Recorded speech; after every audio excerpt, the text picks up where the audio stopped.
इसी अध्याय 13 पद संख्याएं 14 और 15। तुम सुनोगे पर समझोगे नहीं, तुम देखोगे पर पहचान नहीं पाओगे, क्योंकि तुम्हारा मन कठोर हो गया है। तुम कानों से सुनना नहीं चाहते और अपनी आंखें बंद कर ली है, ताकि तुम न देखो, न सुनो, न समझो और न ही मेरी ओर फिरो कि मैं तुम्हें चंगा कर दूं। तुम मुझे क्यों नहीं सुन सकते और समझ सकते हो? मैं तुमसे बात कर रहा हूं पर तुम सुन नहीं रहे। मैं तुम्हें सत्य दिखा रहा हूं पर तुम पहचान नहीं रहे। ऐसा इसलिए है क्योंकि तुम्हारे मन कठोर हो गए हैं। लेकिन इसका क्या अर्थ है और क्यों तुम मुझे नहीं सुन पा रहे? पहला, अतीत के अनुभवों और धारणाओं का प्रभाव। तुम्हारा मन उन अनुभवों, विचारों और धारणाओं से बना है जो तुमने बचपन से लेकर अब तक इकट्ठा किए हैं। तुमने जीवन में पीड़ा, धोखा और संघर्ष देखा है और इन सब ने तुम्हारे अंदर संदेह और भय भर दिया है। इस कारण तुम सत्य को देखने असमर्थ हो गए हो। मैं तुमसे कहता हूं, मनुष्य वही देखता और सुनता है जो उसके दिमाग ने पहले से मान लिया है। अगर तुम पहले से ही मान चुके हो कि मैं तुमसे नहीं बोलता, तो तुम मेरी आवाज को कभी नहीं पहचानोगे। दूसरा, अत्यधिक विचार और मानसिक शोर। तुम्हारा मन लगातार विचारों से भरा हुआ है, भूतकाल की यादों और भविष्य की चिंता में खोया हुआ। पर मैं न भूतकाल में हूं न भविष्य में, मैं केवल अभी में हूं। शैतान तुम्हें विचारों में उलझाए रखता है ताकि तुम मुझसे दूर रहो।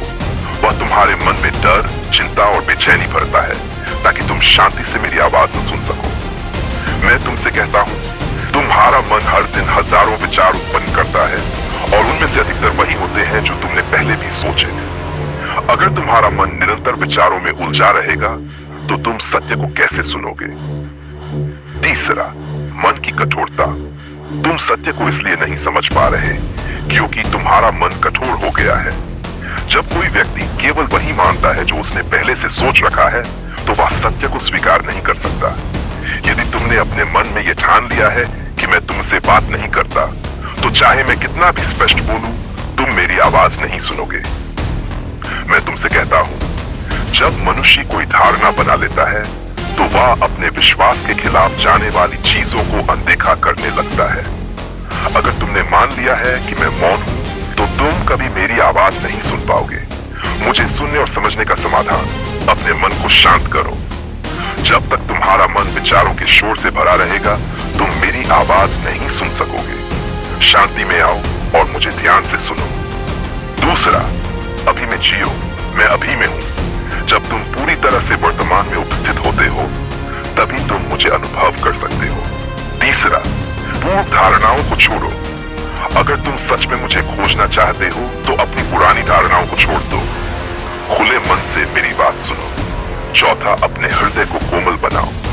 अगर तुम्हारा हृदय कठोर होगा, तो तुम सत्य को स्वीकार नहीं कर पाओगे। प्रेम और समर्पण के साथ मेरी ओर आओ। पांचवा, शैतान के झूठ को पहचानो। वह तुम्हें भ्रमित करता है। वह तुम्हारे मन में डालता है कि ईश्वर नहीं सुनता, तुम योग्य नहीं हो, सत्य को समझना मुश्किल है, ये सब झूठ है। इनसे बचो और सत्य की ओर आओ।